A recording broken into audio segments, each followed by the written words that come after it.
guys, welcome to another episode of The Practical Gardener. My name is Sophie, and this video is going to be on how to process mulberry, the different ways of processing mulberry. I will show you the picking process and also all the method of how to process and save your mulberry. I hope you enjoy the video and please like the video. Thank you very much. Hi guys, so I'm in front of my mulberry tree and there's a lot of mulberry right now. I'm going to be picking some of them. I just want to show you real quick. There's a lot of black one on the tree and it is very windy, so everything is dropping to the ground. But here, let me show you.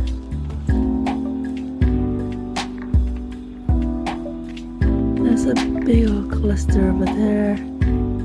And I don't know if you can see there.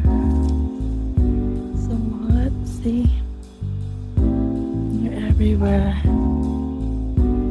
It's a closer one. There's just like so much of them. It's like a really, really beautiful tree to have. They give you an amazing amount of fruit. Like, there's so much, and the fruit is so sweet. Like, the hotter it is, like the sunnier it is, or the warmer the temperature, like the sweeter the fruit it gets.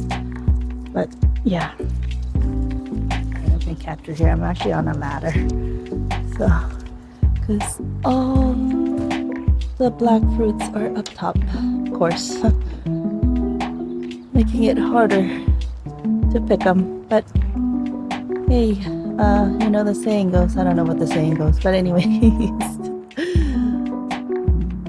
good things are harder to get, I guess, whatever, I don't know. Anyways, but yeah, they are definitely ripe for the picking. And these like pink one, they're good to pickle. I do pickle them how you normally do, like with regular pickling.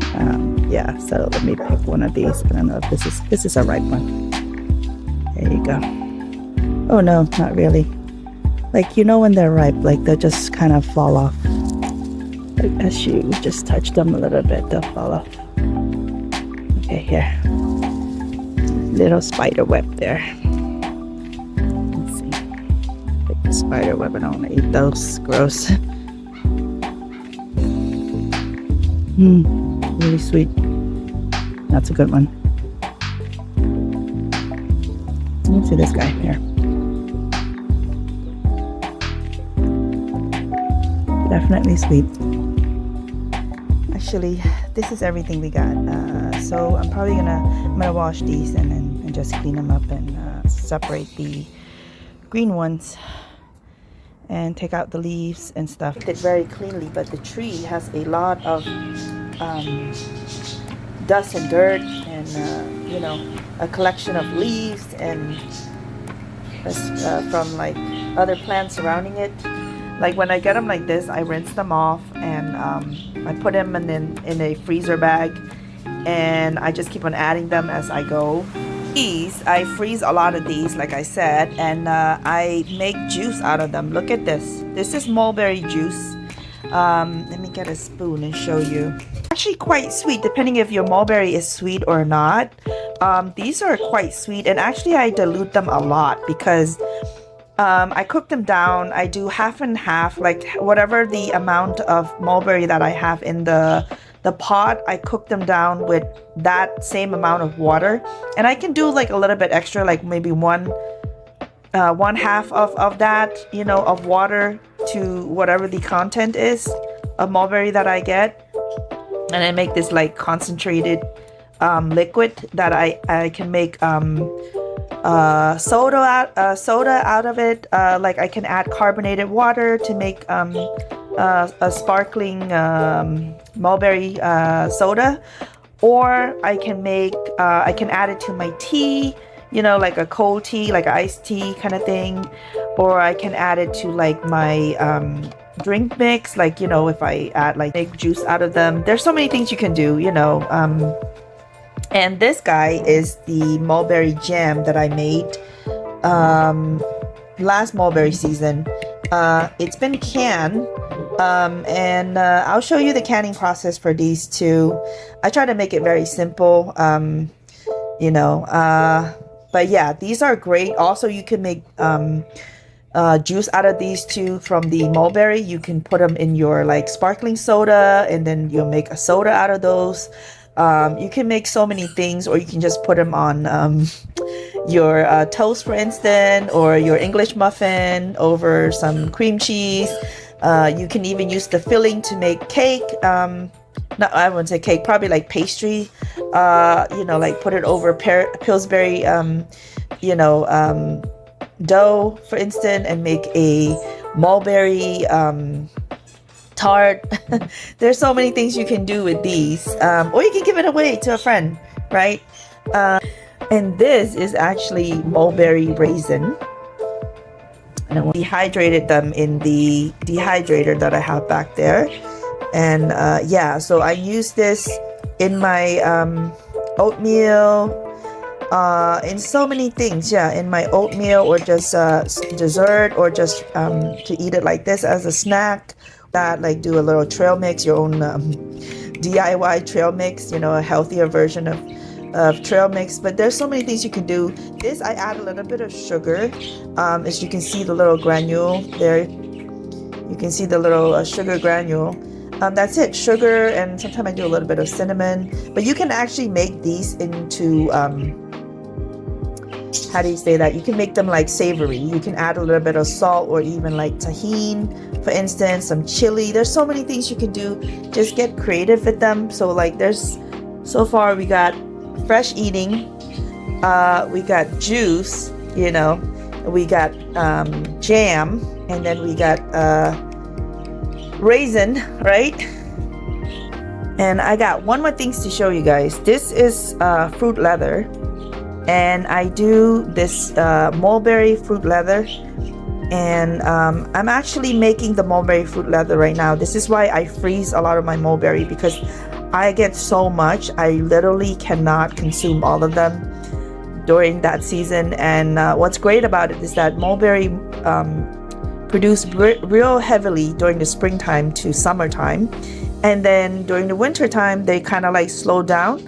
I mean, you'll still find mulberry on the tree, but they don't taste as good. They're just not as sweet. So what I do is I freeze a lot of my mulberry, so that way I can, you know, continue to have mulberry, processed mulberry, like, you know, processed pretty much, you know, throughout the season. So yeah, and mulberry is just so great for you. They're good for your blood sugar, blood pressure, you name it. They're just overall great for you, and I'm sure, you know, they're great for your gut. Your microbiome loves them, you know. And yeah, they're really, really good. They're just so good for you. A lot of vitamins, vitamin C, I don't know what else, but anyway, a lot of vitamins. But yeah, they're so good for you. And I'll show you the tray that I'm doing these in. And actually these, I put tahini, I put a little bit of chamoy and some sugar, and I put a lot of chili flakes on these, so I make them spicy. They're really good. I like these. They're very tasty, you know, and you know, they're not overly sugared, just like the one you get at the store. So you know, at least you know what you get when you're processing, making it yourself. So this is the new mulberry leather that I'm doing.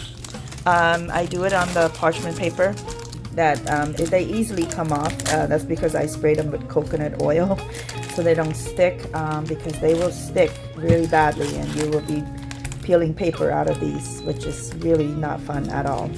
But yeah, so I mean, really that's it, you guys. Guys, like with the fruit leather, I bought these like little cute individual bags from Amazon. They're good for like raisins and different kinds of dehydrated items, fruits and stuff that you do.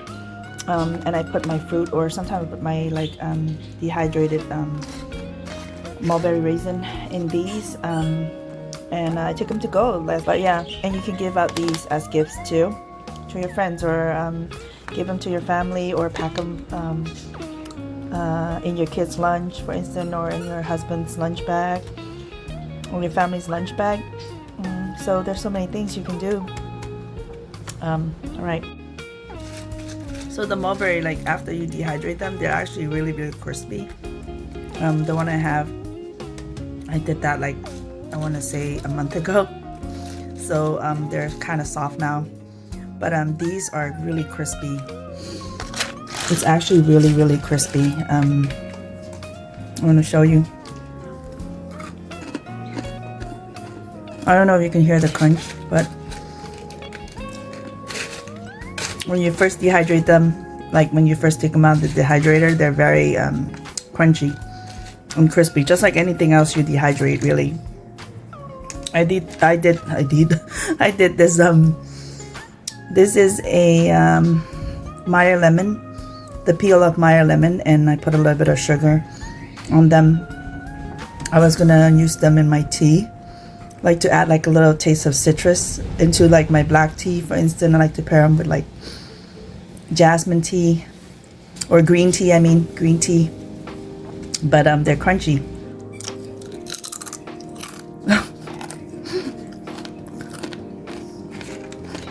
You can smell the citrus. It's so good.